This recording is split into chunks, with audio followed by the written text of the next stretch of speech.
Can I tell you something real quick? What's up, babe? Yeah, I was just thinking, those guys that just called, the debt collection people, they're calling about our credit card. Maybe we can just pay it off. And Our credit card or your credit card? come on now, we can just pay it off, and then then we can You've got to be power kidding couple me. thing. You know what I'm saying? No, babe. That's your credit card. You pay your damn credit card. Really? We're not even married. Exactly. Maybe we can just go ahead and just get married after we pay off our debts. Are you kidding me? How does that make sense to you? Come on, we just pay it off and then we'll get married. So I help you pay your credit card and then you can propose to me? Well, our credit card. I'm sorry, babe. I can't. In this video, we're talking about financial problems and marriage. How can financial problems affect marriage? Stay tuned.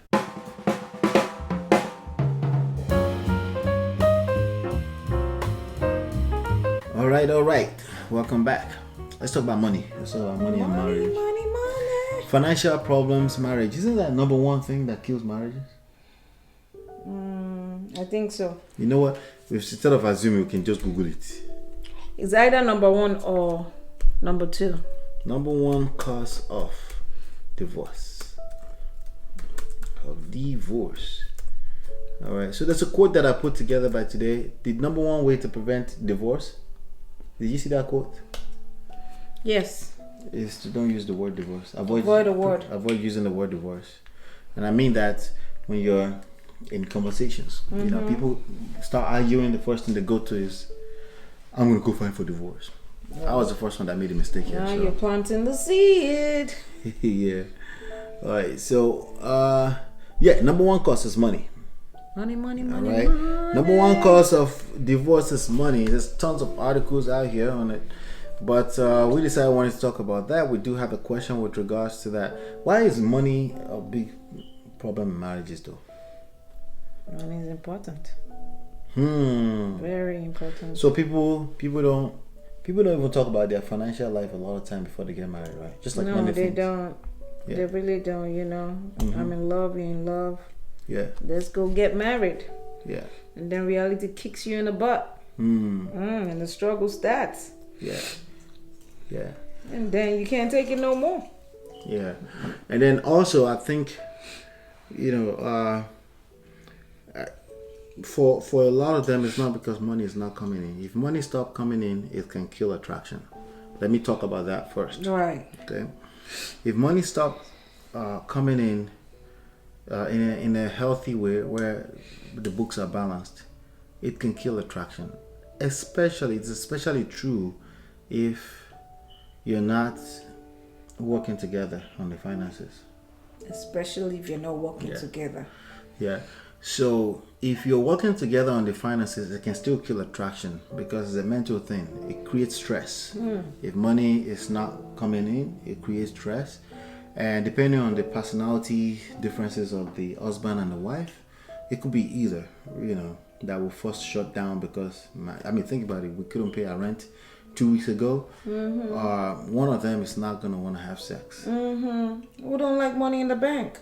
You want some, right. You want some cash in the bank. If it's the one that's not really the breadwinner, it's going to be very easy for the other one to point blaming fingers and say, you're a gold digger. Yeah. What do you bring to the table? You're only happy if I bring money exactly. to the table. Right? So, believe it, I just try to explain it and put it in order so you can see how everybody thought about it. This one says no money is coming, and this one says, oh, I was the one that was bringing the money. Oh, you're a gold digger, right? Right. And believe it or not, it has nothing to do with any of that. Bottom line is that anything that's stressful, that creates stress in a marriage, will kill attraction. And if attraction is gone, basically you're gonna be at the mercy of unconditional love. Yeah. Expecting unconditional love from a human being. Right? And then human being is gonna be like, roll up.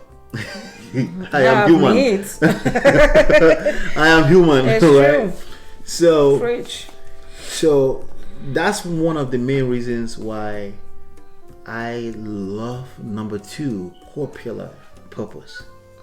because it's very much attached to financial well-being in many ways. Because if you're focused on your purpose, it will produce, because you will serve other people basically with your purpose, and you will give value to the world. And the number one reason why money comes is when you create value. You know, it's not number one, it's the only way that money comes, is created. The only way money is created is when you create value for other people. Right. So when you're in your purpose, that's extremely easy and second nature for you to do. So money won't be a problem when you get to a certain point if you're focused long term enough and you're consistent. Right. In the beginning, it can be tough because everybody can say, why don't you go find a job? That may be a real thing too. You may need to find a job temporarily, right? Yeah. So why don't you start small? So it's not that somebody's trying to be a gold digger when money becomes problem in the marriage. It's because it creates stress. It creates unnecessary, or what somebody may consider unnecessary stress. If you're gonna call your spouse a gold digger, you marry the gold digger. So what does that say about you? I'm a gold digger marrier. You share half of that blame, okay? Well, as always, right? Yeah. Yeah. So it's very important to pay attention to your finances, Right. because if it's not like we're watching the other show, what was this show? One of the housewives, where the guy filed for bankruptcy. You know, things like that can be inevitable sometimes. Yes. You know, so it's a billionaire supposedly who filed for bankruptcy.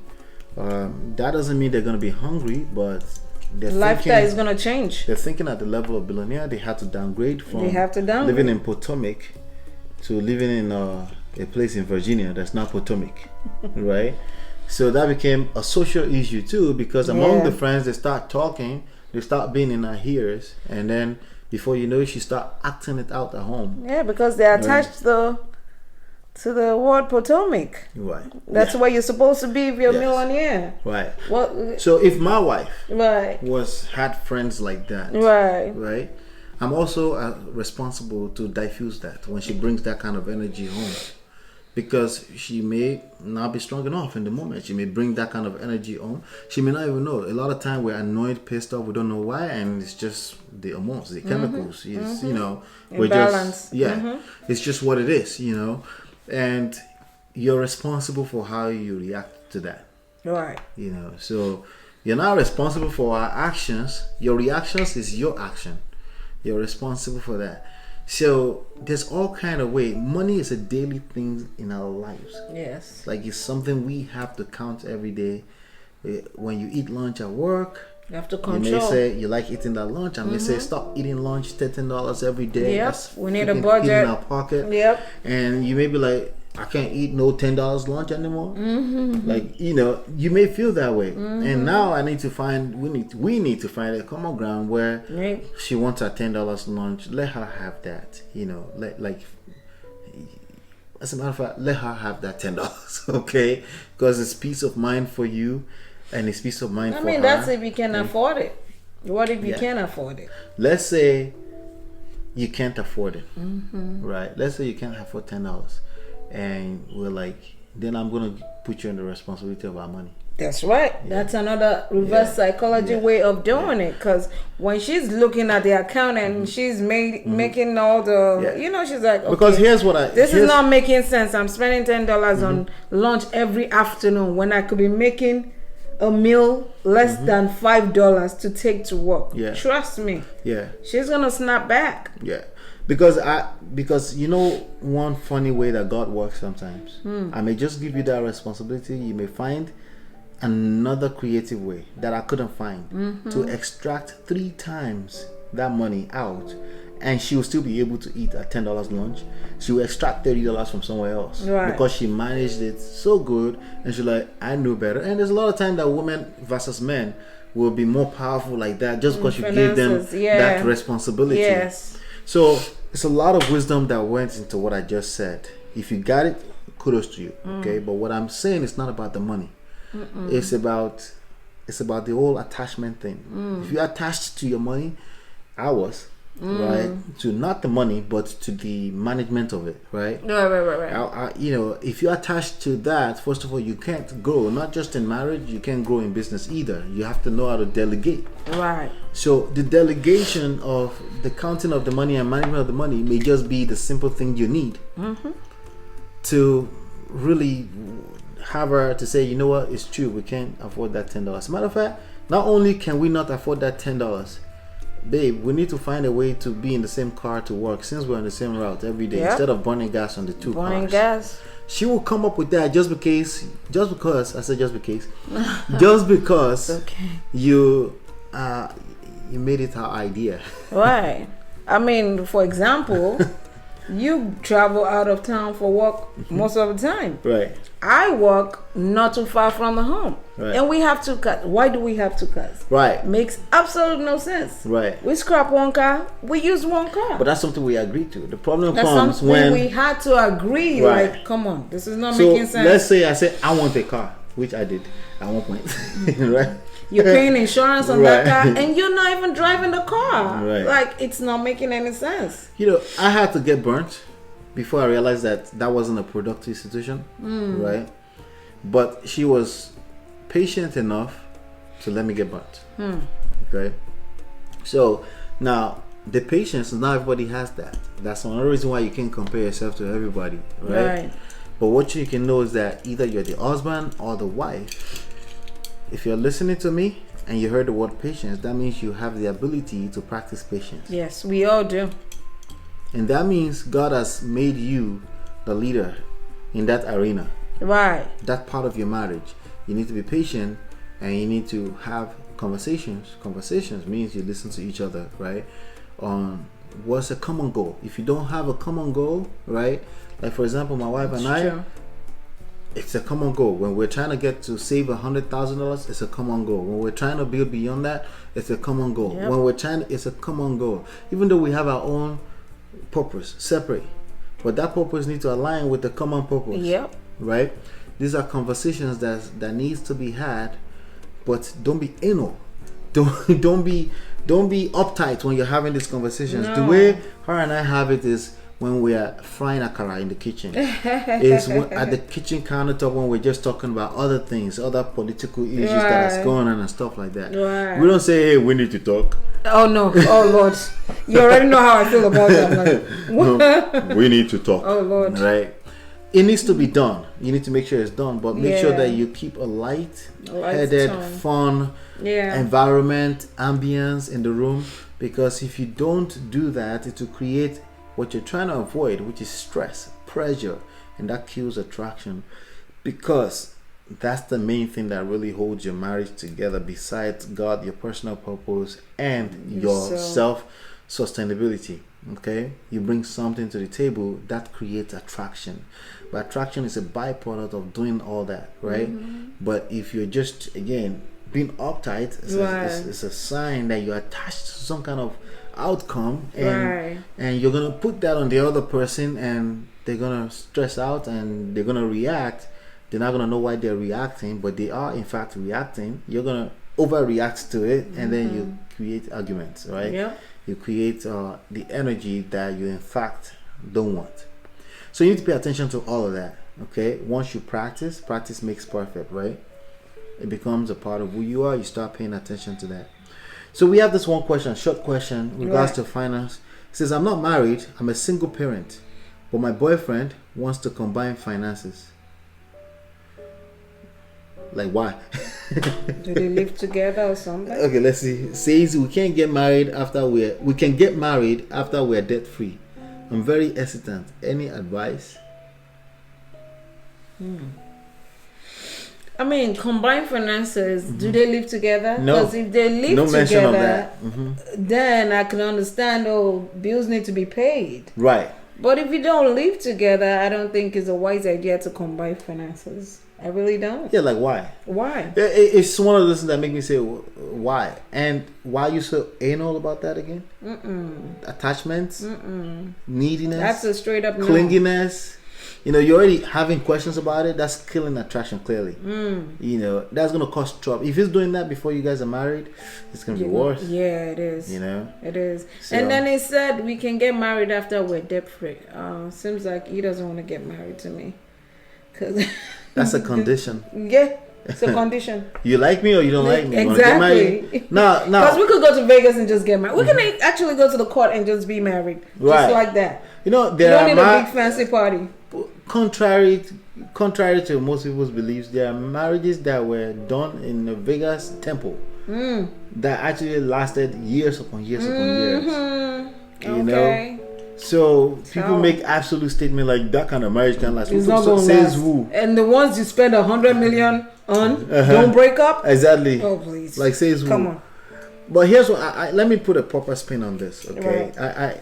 I see somebody trying to be responsible. Okay, but it's a fine line between trying to be responsible and then killing what you have going. And I see that if you are a fiancé and you're about to get married, it's a possibility. If she had said fiance, I understand. Yeah, but it's a boyfriend. He's a boyfriend now. Like son. No. Yeah, no, hell no. Sorry. Like nah. It's one of those things that I know somebody will have a different opinion. There's nothing wrong with that. I get it, but it's no. Okay. Yeah, well, why should I combine my finances with my boyfriend? No, if he's doing that when he's a boyfriend, what is he going to do when they get engaged? What is he going to do when they get married? Red flag. He's going to, maybe not a red flag for the whole relationship, but that part of it, tell him to calm down and say, no, I want to be responsible for now. Yeah. And you can make it your condition. Like once he's proposed to you, if you really like him like that, you may say that's your own thing you want to give. Like he wants to know what's going on with that, so just talk about that. But generally, even as boyfriend girlfriend, you will have conversations about credit scores, about how much money you make, about what kind of salary you make, how somebody beats you with a different salary, a higher salary at work. You can have an idea of how much you guys make. You go out together, you go on vacation sometimes together, you have an idea. So I'm not saying you should be hiding those things or be secretive about those things. I'm saying the idea of combine by finances, force, like honestly, forcefully getting you to combine finances. And when a boyfriend want to know how much the girlfriend makes, I feel like there's something there that he's not talking about. Like maybe he's intimidated by. You see how she couldn't put it into words? Let me say it like this: I wouldn't, if my girlfriend has not freely felt like she can share that with me, I'm not asking. Okay, that's such an attraction killer. That's such a needy, and we're not engaged. Such a needy behavior, and it is. And no, I'm not asking. I'm not. It don't is. ever ask that kind of question. If they don't feel the need to share with you, because once you ask, they're gonna be like, "Why you want to know? What you want to know?" Right? I guess you want to know why. Because I hear that too often. Okay, I have a few single people around me that actually deal with that in their relationship. That the boyfriend is asking, so but you don't tell me how much you make. Son, why do you want to know how much I make? Like it's not like you're. Why is that a thing? Why is that a thing? Why is it a must? The intimidation just comes out of a guy, and that's very unattractive to women. It's not Once cool. you do that, you're losing the woman. At the end of the day, you're gonna lose her. It's on both sides. It's not an attractive thing, especially if you're a man. You should not be doing that. It should not be. You should be as a man, especially you gotta be self-sustainable, confident in yourself, where you know that when she wants to, she will tell you. Especially women, I feel like we can whatever. I've never felt the need. I don't know. I've never felt the need to. I don't feel like women have a problem sharing everything. If they like you, they will share if everything. If they love you, they give you likes everything. You, if a woman likes you, she will tell you everything, even more than you ask for. She's a woman. She will tell you. If she's not telling you, chances are you're showing. Maybe you're showing up very weak, and it's gonna get worse when you ask. Absolutely. What do you think about prenups? All right. I would say when it comes to prenup, everyone have a right to protect themselves. because you know, in this world It that gets we real are out in, here. it gets real out here. There are people that marry people for basically their money, and then they split half and then just run away after a year. So I can't I'm gonna say tell a story it's a here. bad thing, or I don't know. I feel like if you feel like you need a prenup, go for Do it. what you gotta do. Yeah, do what you gotta do. I can't really Just be judge on confident, that. just like we said earlier. Be confident in asking for it. Yes. And stand by it. Stand and you by have your it. reasons. Chances Yep. are you're doing well. You're well off, and you want to protect your assets. That's Yeah. completely understandable. And I would advise that if you're well off and you have meaningful size assets to protect, not just for yourself, but for the particular entities that you run those things through, the LLCs, the incorporations, the corporations, the whatever. You need to protect. You need to seek proper counsel, advice, and protect those things against you and your spouse. It's not against her. It's against you and your spouse. You guys are going to make some decisions that can kill that thing. Yep. You need to protect. So maybe if you word it that way, maybe it will help. But, you know, relax. Don't talk like I'm talking right now. You better get it. Yeah, relax and understand that I just want to protect those things against us. Because, you know, we love each other. We're in love. Yeah. And, you know, we just want to protect ourselves. Okay? Just say it that way, you know.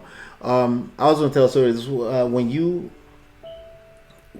got to a point, we're talking about mediation now, right? We did our own first little mediation, right? And I was like, I got to check with the council to make sure that my kids are protected from legal loopholes. And you go, I forgot exactly how he said, you go, You don't trust so me? all this time you don't trust me? And I look at Lay like, is she serious? like really, nigga? Oh my god. Yeah. Wait, is that a question? Did we plan to be here? No. What do you mean, do I trust you? I don't even trust myself. Yep. You know?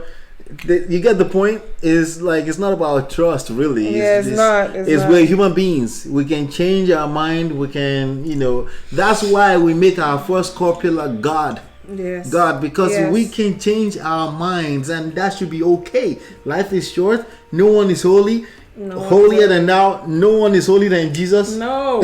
Right? Heck no. People can act up, change their mind, misbehave. I mean, things happen. Things happen. Protect yourself with the legal powers of a civilized society. Don't shy away from it if you feel you have something delusional. you should protect. But just remember that you're protecting your assets against you guys. It's not against her. It's not a war. Maybe that's a good way you can put it, in a way that she doesn't feel or take it personally, you know, or he takes it personally. But yeah, prenup, there's nothing wrong with it. Absolutely. Nothing wrong with it. So, in our book, Get My Marriage Back, the core reasons why people have these troubles, we addressed all of them in the book. GetMyMarriageBack.com is free for the PDF download. It's also available in Kindle, audiobook, paperback. If you like marking with markers in the paper, you know, it's also available as well too. You know, so it's available for you. Go to GetMyMarriageBack.com. Hopefully you've been enlightened and educated. Click like on this button if we said anything that made any sense. If she said something that made sense, click like. If me, just do it once. And then click share to share with your friends that will love this video. You know many of them will love this video. So share it and comment your questions below. We'll see you on the next one. Peace. Peace.